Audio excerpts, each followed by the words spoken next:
Welcome back to Larry King Live. He's a Harvard psychiatrist, and though he was once skeptical that beings visited from other planets, he now believes differently. And hundreds of people claimed to have been abducted by aliens have gone to him looking for help. His name is Dr. John Mack. He says after putting these people under hypnosis, he's concluded they are not mentally ill, but are in fact everyday people experiencing some type of UFO phenomena. Dr. Mack has compiled their stories in a new hit book, Abduction. There you see its cover, published by Scribner's.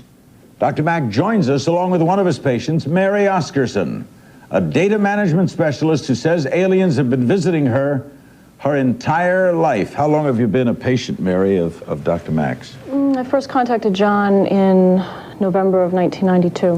Why did you think you needed psychiatric help? I didn't think I needed psychiatric help. I needed someone who really believed that this was happening. I needed someone who was doing active research on the subject matter. I've been having experiences for most of my life, and I had no doubt what was going on. It was simply hard to find someone to talk to about it that had an open mind. Before we hear your story, what turned you? I first... Did you have a closed mind? When I first heard about Bud Hopkins, this painter in New York who took seriously the stories of people who reported being brought up into spacecraft by alien beings, I thought there must be something wrong with this man and that he must be describing some new form of mental illness. But then when I went to visit him and heard the stories that he was telling me, began to see the people myself, and now have worked with approximately 90 people who have had these experiences, what is extraordinary about it is the consistency of the stories amongst people who are of sound mind, who come forth very reluctantly, as Mary has, who doubt their own stories, who describe what they've gone through with great emotion. All right, are you saying then, doctor, that it happened to them, or that they firmly believe it happened to them? Again, the whole thing has made me re-examine all of these notions of happen, didn't happen. For them, it is completely real, and it is not the product of mental illness. Now, whether it happened altogether in this reality, I don't know. But it shows up in their world. They're seen to be missing by witnesses at the time, so something is occurring that is entering our world. It's been happening to you a long time. Can you give us a typical happening? What happens to you? Well, it's never a typical happening. When was the last one? The last one was April 11th. This year? That's correct. What happened? Well, I had a visit from several beings, and there were also several humans present at the time. Now, these beings came through the door? Very often, no, they don't come through the door. Very often, with my experiences, they literally materialize in front of my eyes. You don't see spaceships? I have been inside of ships.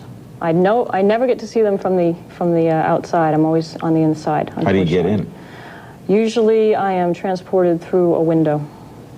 And why do they keep coming to you? Do they converse with you? Do they communicate to you? I think there's more communication now than there used to be. What are they telling you?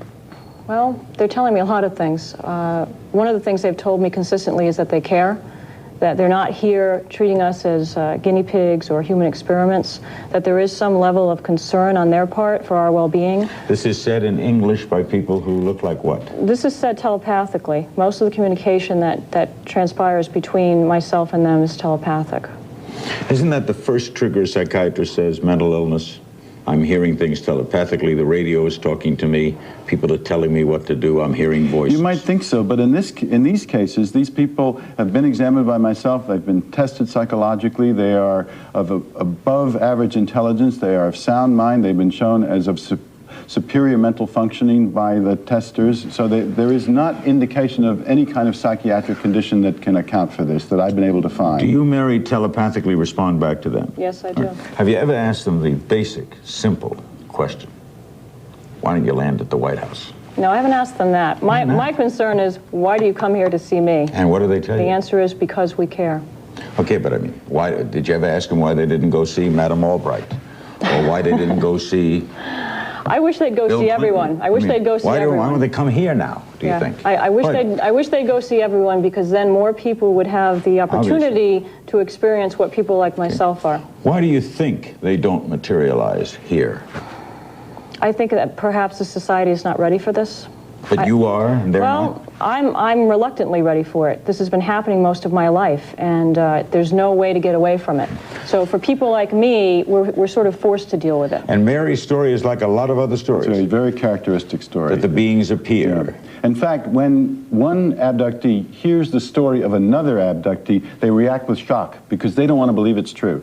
They would rather believe it's a dream or a form of mental illness than that this is something real, because it's so shattering to their notion of reality. And that's happened over and over again among the people I've been working with. Do you travel on the ship? Yes, I have. Too? We're in the ship. We don't go anywhere else that I know of. Usually, when I'm inside of a ship, I have medical procedures performed on me, and I have the surgical scars to prove it afterwards. Can you show us any? They're not in a place where I'm willing to show you. Do they attempt sexuality with you? No, all of the procedures that I have had done that involve the reproductive organs have been medical procedures. I have been lying on a table, another human has been lying on a table, and eggs have been extracted from my ovaries. That's happened repeatedly throughout my life. A little scared of this? Yes, I'm petrified. What age did it start? Age 7. They didn't have ovaries then? No, at age 7, I think it was a little less traumatic to deal with. You ever take pictures? Of them? Yeah. No. I have audio tapes, though. You have audio? I make audio tapes in my room. Yes, I do. Okay, I think we're going to show something here. And then you tell us what we're going to see if they put it up for the control room. What is this, a drawing? Basically, I've been doing some surrealistic drawings just to help myself come to grips with what's happening to me. And I do different paintings of different beings. I use a lot of very bright colors. I try to make them a little bit more palatable to me, and I paste them all over my bedroom wall. It's sort of, right, it's sort of my way of acknowledging what's happening to me. I spent the bulk of my life running away from it, the bulk of my life hiding it from everyone, Larry. And I think now's the time to sort of come out about this. And the artwork is my way of expressing something that's been really buried deeply for a long time. What's that on the side?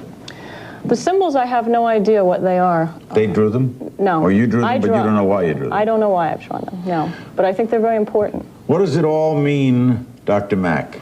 Well, one of the reasons, I don't know what it means. It's some kind of invitation to us to accept another reality. That's one of the things that's going on. What this breeding, what this taking of eggs, taking of sperm from the men, what this creation of these hybrid beings is about, what the aliens will tell us is that it has something to do with evolution, that we're moving to another level of creation. You are a psychiatrist. You're therefore an MD. Have you examined Mary?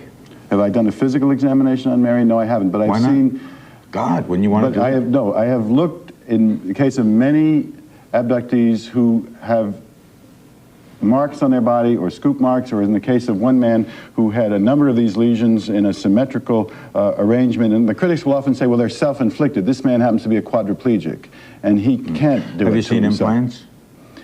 I've been analyzing the implant that came from the nose of one of the people I've been working with. I thought at one time the implants would give us that smoking gun of proof that our Western mind likes to have so much. But what I find is that the implant, and others have found this too, are not made of some strange, bizarre metals that's going to give us that proof that this is extraterrestrial. Can your OBGYN help?